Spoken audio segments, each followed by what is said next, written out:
I'm going in search of witches. Witches. Witches. I guess you found me out, huh? Yeah. You should come around here on Halloween. You'd really see something then. Oh, yeah? Yeah, we all jump off the roof and fly. You know, sort of like a coven. You have placed Fester under some strange sexual spell. At what time will we be spellcasting?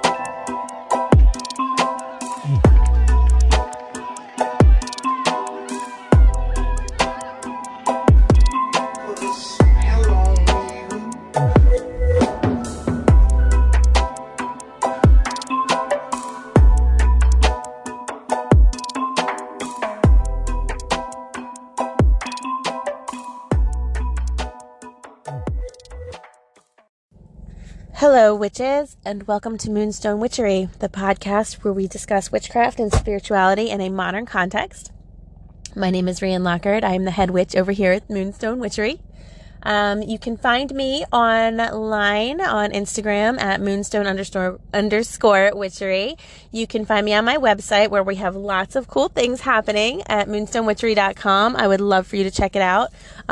We are starting some fun new things that I will talk to you about at the end over there on the website, including a Crystal of the Month subscription service that I have kept supremely affordable because I think that everybody deserves a crystal every month.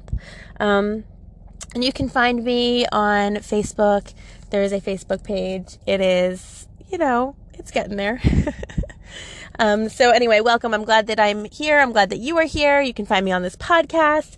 And I wanted to talk today about something very cool. So get prepared. Drum roll, please. I will be telling you what that is in a second. But I first wanted to say I have a cold. Sad sounds, sad emoji, crying face emoji. So if my voice sounds a little off, that would be why. Or if I start to cough or clear my throat, please forgive me. So today, what are we going to talk about?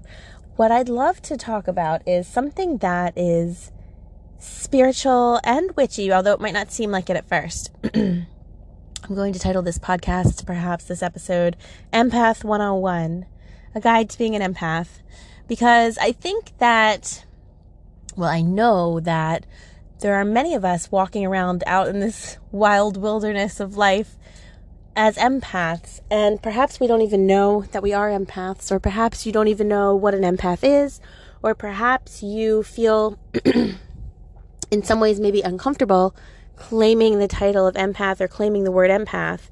And I would love to chat about it because I believe that it is fundamentally very important to acknowledge the skills that we have in this life and to claim ownership of them so that we can work with them. A lot of us are taught, don't brag, don't be boastful, don't be vain. That's fine. Bragging and boastfulness and vanity come from a place of negativity within you. The intention behind those energies is to sort of make others feel bad or to put others down. And that's why it's considered a negative quality. But to claim ownership of something is entirely different. It's to say, I can do this thing. I have this skill. I have this tool. I have this ability. And that is a beautiful thing. And the reason that's a beautiful thing is because that allows us to know what our own personal strengths are. And when we know what our own personal strengths are, we're able to use them to help others. So this is how I'd like to offer to give you permission to feel okay with claiming ownership of your own strengths and skills. So what does that have to do with being an empath? Well, it has everything to do with being an empath, actually, because what I want you to do is to listen to the definition of an empath, maybe to hear what I have to say or what the conversation is today on this podcast about being an empath, and to absorb it, and no pun intended with that, but really to absorb it and to say, okay, maybe this makes sense, maybe I resonate with this, maybe this is me, and to allow yourself to claim ownership. Because once you know what you're dealing with, then you can work with it. If you don't know what you're dealing with, you can't work with it. Sounds obvious, seems obvious, but it's not always obvious. So my job a lot of the time is to just say obvious things that actually are so right in front of us that we don't even see them and we don't know that we don't know them and we don't know that we're not interacting with them. So take that as you may. So I'd like to start off by defining, well, what is an empath? An empath, and this is my definition, is somebody who can feel the feelings of others, somebody who is aware of the feelings or the energy emanating from another person, place, or thing.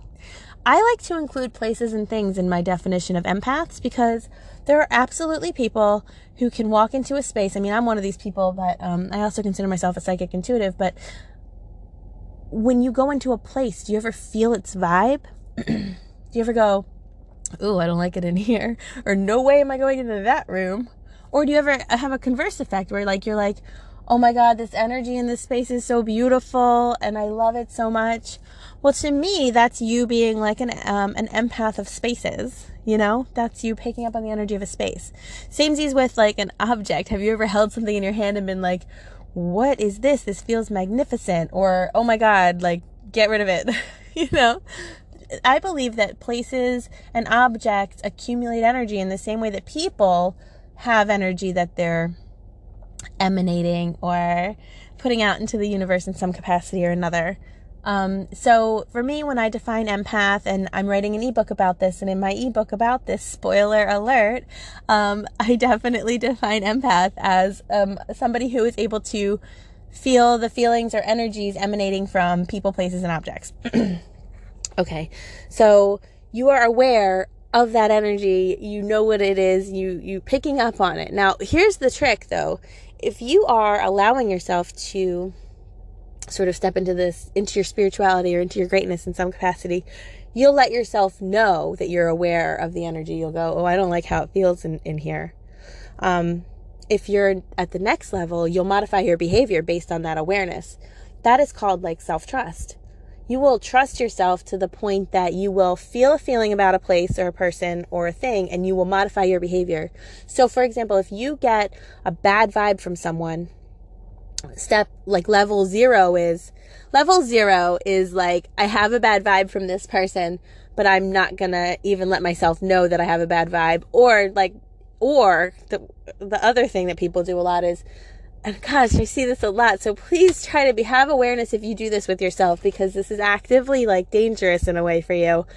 A lot of things I'll see people do is they'll go, I have a bad vibe from this person. I'm going to actively distrust myself and force myself to interact with that person extra, or to be extra nice to them, or to like extra engage with that person because I have a bad vibe about them.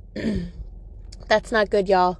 That is not good. I don't like to make judgment statements like that's bad or that's good or whatever. But in this case, I will go ahead and make a judgment statement.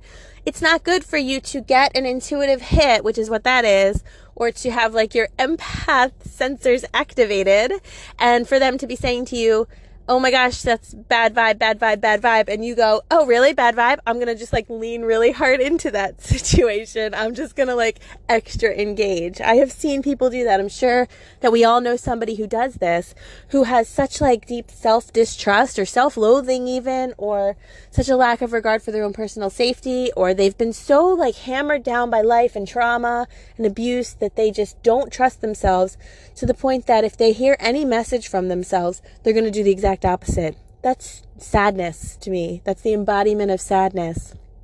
Our intuition is like the spark of like God or spirit living within us. And for us to hear it and to intentionally turn our back to it is super sad. If you find yourself doing this, please stop immediately. You don't have to do the opposite and like actively like establish really good boundaries and cut someone out of your life. You don't have to do that. That's a big step. But please stop leaning into the opposite of what your intuition tells you to do. Okay? But let's go back to like a more mainstream sort of example. So if you see a person, you have a bad vibe from them, step 0 is to go, okay, I'm aware that I'm feeling something. Okay? Level 1 would be like, I'm aware that I'm feeling something and I see that it's coming from this particular person. I get a bad vibe from this person, and to just know about it, but to behave how you would otherwise, to kind of let your mind and your thoughts still control your actions.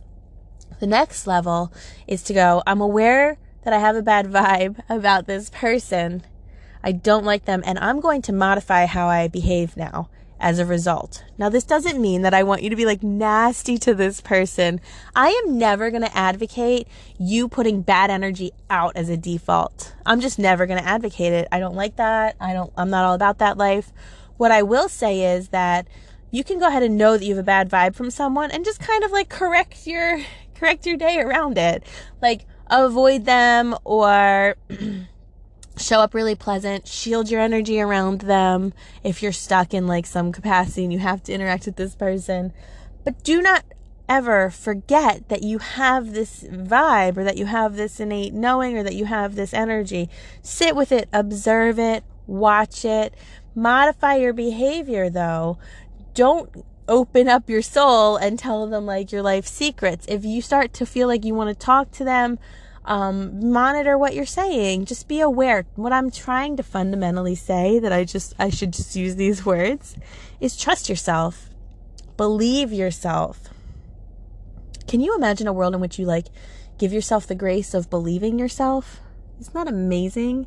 Like, what if you don't have to be mean to yourself? And what if you don't have to be hard on yourself? And what if you can believe yourself about the energy and the intuitions that you're getting? Now, you know, and I say this all the time on this podcast, I say this all the time, witchcraft is self-work, okay? Witchcraft and self-work go hand in hand. Sometimes our thoughts lie to us.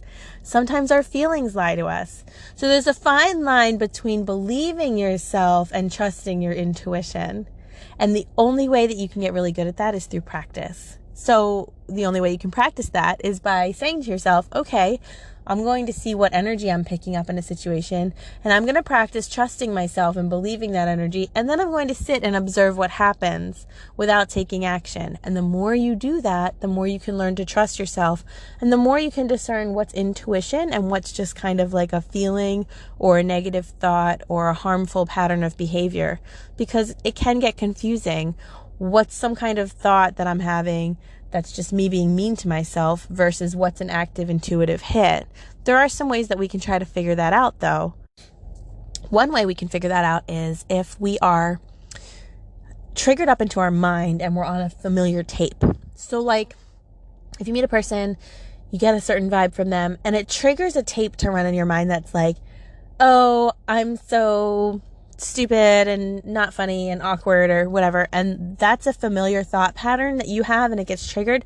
That's not usually a vibe or an energy you're picking up. That's a tape that you're running because something happened that made you feel inadequate or unacceptable or something negative. And when we feel those negative feelings, like this tape starts running that's like, oh yeah, here's why you're useless, here's why, whatever. We all have these negative tapes that we must like strive to defeat in our lifetime.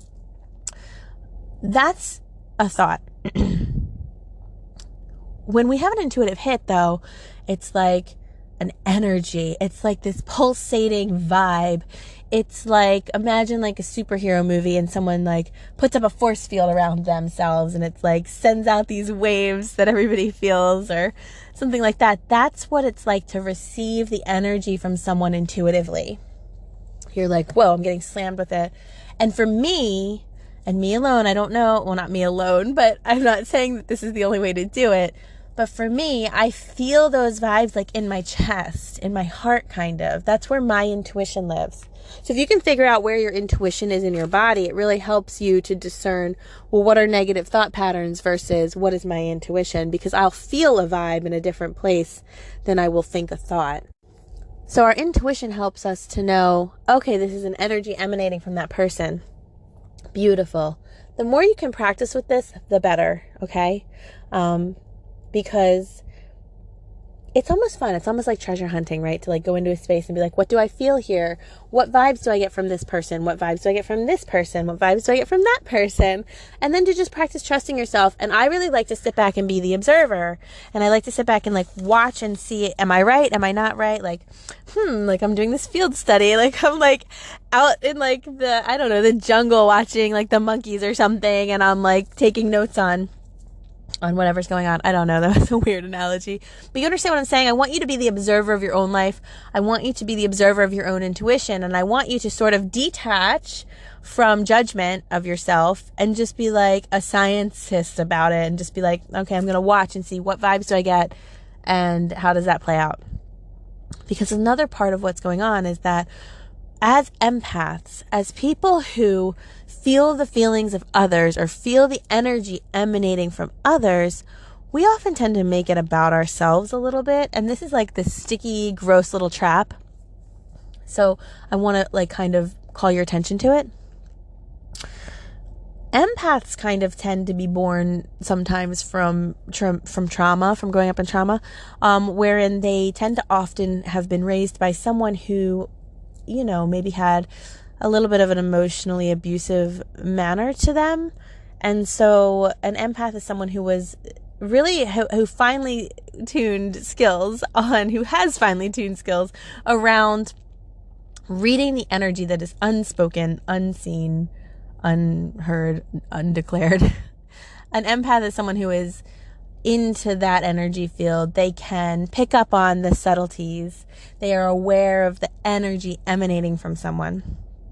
Now, if you were raised that way and you are familiar with like that emotional abuse kind of stew, what you know is that in those circumstances, the unspoken contract is the abusive person is going to emanate an energy, and the person being abused, generally the person who is the empath, is going to feel obligated to do something about that energy. And that's what the abusive person wants. They want you to feel like you are supposed to take care of the energy they're emitting. They want you to feel like, I'm emanating this, it's your fault, and also it's your job to fix it. So this is the hardest thing for an empath, okay? The hardest thing for an empath is to observe something that's going on and to not make it about themselves. And next hardest thing, to not fix it. That's not to say that all empaths were raised in abuse or trauma. That's not true. Not all empaths have emotional abuse. But for those of you who do, who understand this, will understand why I need to say, just because you're aware of someone else's feelings or emotions does not mean that it is your job to fix them. It's actually really not your job to fix those feelings or thoughts. Just because you're aware of the energy emanating from a person, it doesn't mean that you have to fix it. Your awareness does not equal your responsibility. Okay? This is a super hard lesson. This is like something that empaths really struggle with. I had a client once tell me, well, isn't it my job to fix it because I know about it? No, it's not. Each individual person is responsible for fixing, and I say that with my little finger quotes over here. Each individual person is responsible for fixing themselves. Nobody can fix anybody else. It's literally impossible.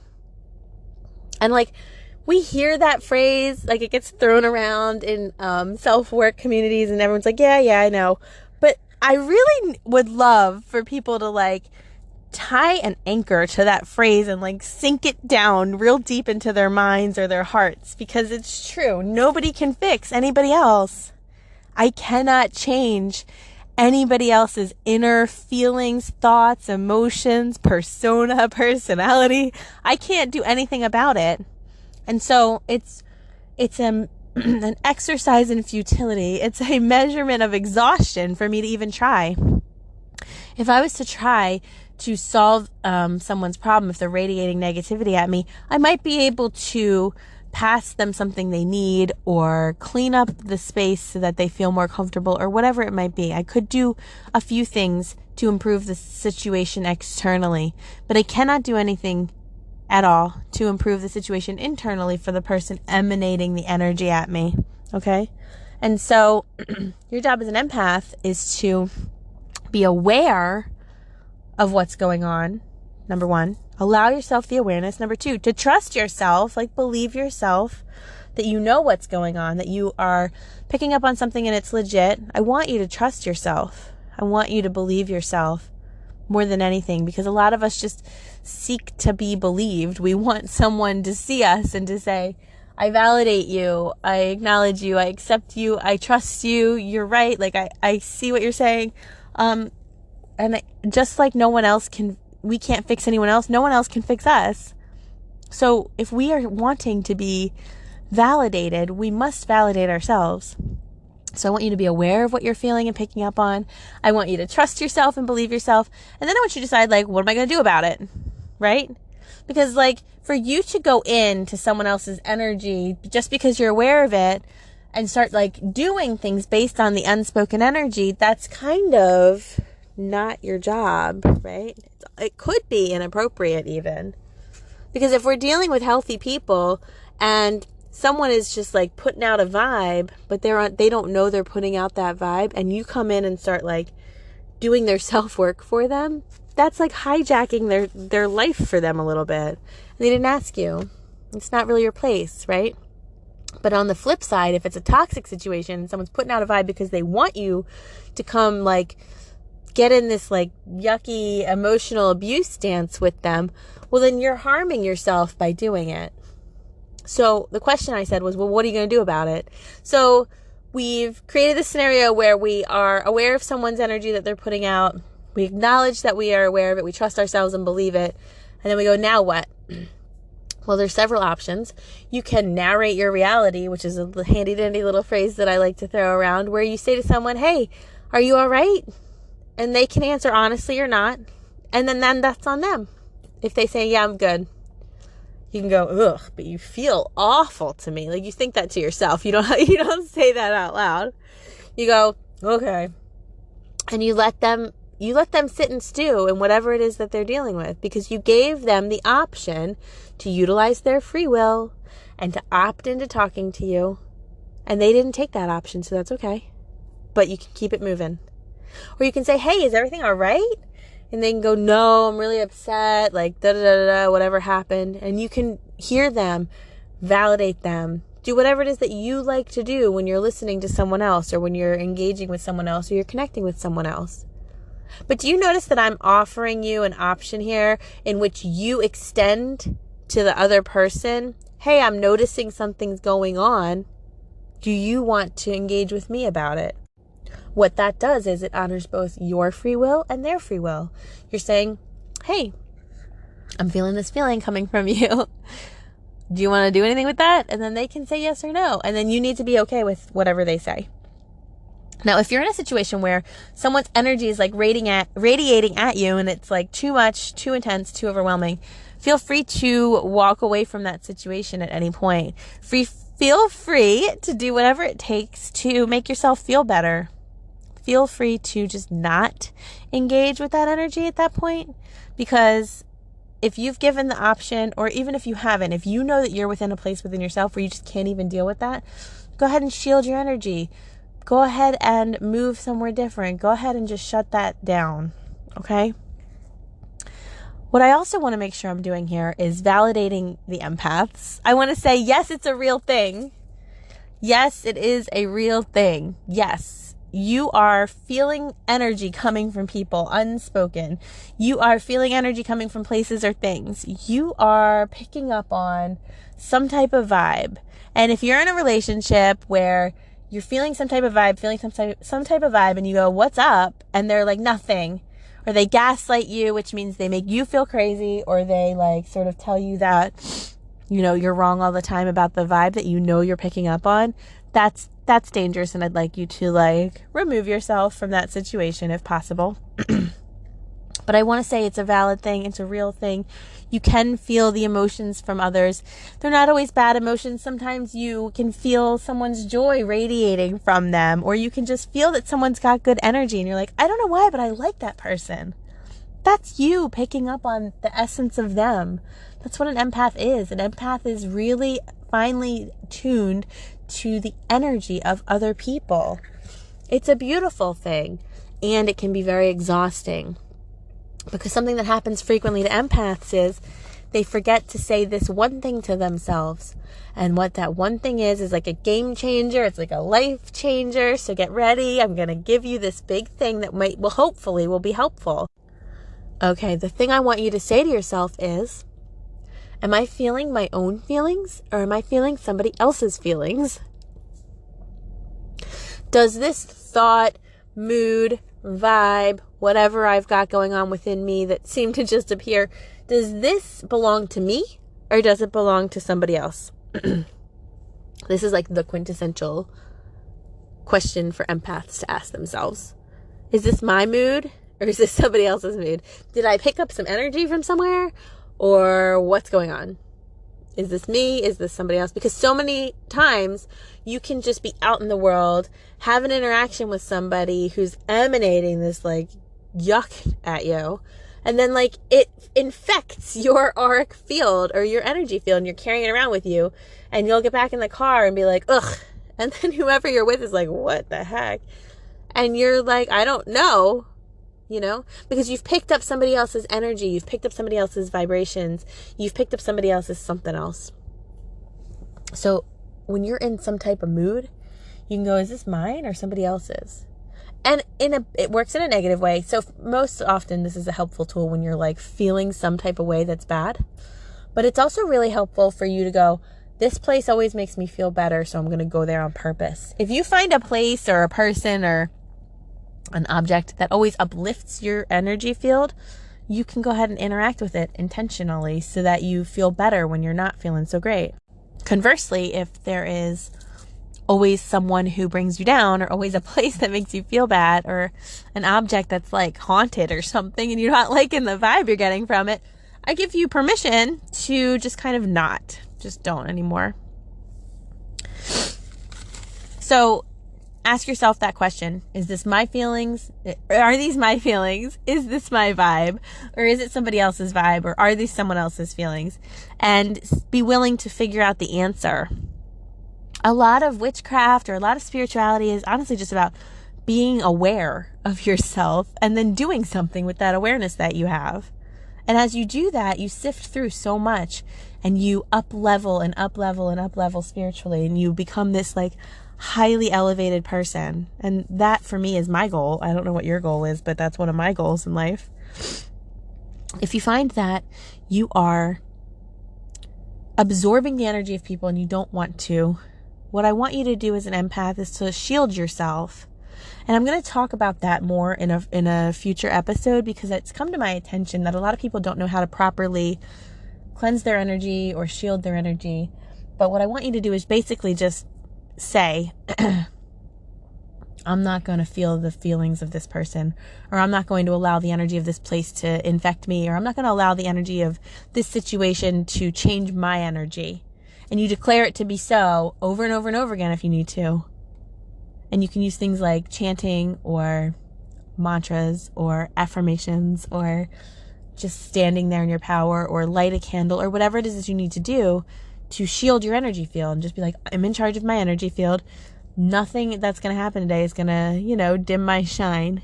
And it still might a little bit, because we have these like implicit things that we're used to. So we let a little bit come through. But overall, if we're intentionally like shielding ourselves, we're going to do a lot more proactive things to take care of our energy field than we would if not. It's the difference between being reactive and proactive. And I want you to always be proactive in your life so that you are in charge of your energy field. A witch or a spiritually aligned person doesn't allow others to tell her how she's going to be. I want to say that again. A witch or a spiritually aligned person does not allow others to tell her how she's going to be. When she's right with herself, she says, oh no, I'm not letting the world dictate to me how I'm going to be. I'm going to tell the world how I'm going to be. I'm going to show up in my greatness, my glory, my power, my beautiful energy. And no one gets to change my energy unless I say so. And generally I don't. Do you see the difference there? Whereas like instead, if you're like, let's go into this thing and see what happens, and if they're going to be nasty to me, I'm going to be nasty back. Well, okay, but who has all the power then in that situation? It's certainly not you. That's reactive, and I don't like living that way personally. So while it's true that I can't change the energy of a space that I walk into, I certainly can decide what's going to happen on my side. I certainly can say, shields up, shield my energy, not happening today. I'm going to be however I like to show up to the world, and that's that. And I'd like to empower you to try to do the same thing. There are some tools that we can use to help us with this. I love to use crystals to support me in staying really grounded, staying really shielded, staying protected in my energy field. I like to have, I like to have crystals in general. I'm like Little Miss Crystal Pockets. Like I like to have my crystals with me, but specifically for empathic healing or empathic shielding or empathic protection. It's really good to carry black crystals with you, black tourmaline or an obsidian or something like that. Snowflake obsidian's nice. You can get a tourmalated quartz. That's fantastic. There's lots of beautiful options for crystals that will help protect your energy field. And so you can have a black one with you to protect you or to shield you. And then you can have like another crystal with you to heighten you or to connect you better or to manifest positivity. So, for example, I might carry some black kyanite, and then I might also have like citrine, so that like the kyanite helps protect me and to connect me to my guides, because kyanite's really great with that. And then the citrine brings me joy. So I'm like, okay, I'm protected, and then I'm also connected, and then I'm also in the state of joy. And I'm the one protecting myself, and I'm the one connecting, and I'm the one bringing in the joy, but the crystals help me. They're tools to help channel the energy in that way. That's what crystals do. They channel the energy to a certain vibration for you. So you can hold your hand and be like, bring me joy, help me access joy. And then your soul, your spirit, your energy field is accessing the energy field of joy through this beautiful crystal. Okay? And so if you're going to make an intentional decision to work with your gift as an empath, I want you to set yourself up for success. I want you to say to yourself, how do I want to be in this situation? How do I want to enter this circumstance? What do I want to do? What are my values? I want you to trust yourself. I'm getting this vibe. I believe myself. What do I want to do about it? That is proactive for myself. And then, like, what tools can you have on your person? Like, what crystals can you carry or something like that? I'm in the process of offering enchanted jewelry on my website. I have previously offered it privately through my clients and stuff like that, but I enchant necklaces for clients all the time to be grounding and protective. They are enchanted with a spell to dispel negative energy. How are you setting yourself up for success? Are you wearing something to protect you? Are you carrying something to help you remind you who you are? Fundamentally, the items themselves are magical, but it's not the item that you need so much as the reminder, I can check into this space where I can access my highest self, or I can remind myself of who I am and what I want to do. So that's my thought for the day on being an empath. There's so much to talk about with being an empath. It's so complicated, and a lot of people want to talk about the link between empaths and narcissists, and that's something we can talk about. If that's something you're interested in, you can go ahead and hit me up. But that just goes back to that abuse situation, that abuse dynamic that we sort of touched on earlier. But mostly what I want to empower the empaths with is the information like, it's a real thing. You really are an empath. If you're walking into a space and feeling the energy of it, you're an empath. If somebody doesn't have to say a word to you, but you kind of know their vibe, you're an empath. That's a real thing, and I want to validate that for you. And then I want to say, just trust yourself, believe yourself, and then you decide how you want to show up, and you decide what you want to do about it. You are not required to solve anybody else's problems just because you know about them, okay? And set yourself up for success. And one way you can set yourself up for success is to carry crystals with you. I really love the power of crystals. And that's why I started doing on my website. You can navigate over to the subscription tab, or I don't know, menu option. I am not technological. I don't know the right words. There's like a pull down menu, the little lines, and you'll see a thing that says subscriptions. I'm purposely offering this thing called Crystal of the Month because I want it to give the opportunity to witches or non-witches, just people who like crystals. I want to give the opportunity to people to expand their crystal collection and to receive a crystal in the mail every month. That's something they might not have picked for themselves, or something that they might not have known about, or something that maybe they weren't aware what it did or how it exists in the world. But that I've curated by consulting my guides and sending out these crystals each month to people, because I wanted to give the opportunity to expand your crystal collection, because I really believe that they're doing so much for us. And I also really like the idea of my clients allowing people allowing themselves to receive something that they themselves didn't necessarily know they needed, but they're open enough to accept it. With Crystal of the Month, I'm going to send fundamental crystals that are important for everybody to have in their collection. I also have a little kit available. That's going to be like the basic crystals that everybody need. But I'm going to send fundamental crystals that everyone needs, but I'm also going to send really interesting different crystals that you might not have even known about, or that you might not have ever considered picking up. But when you receive it, you're going to be like, oh my God, absolutely, that is what I've been needing and I didn't even know it. Or it will come in handy at some point.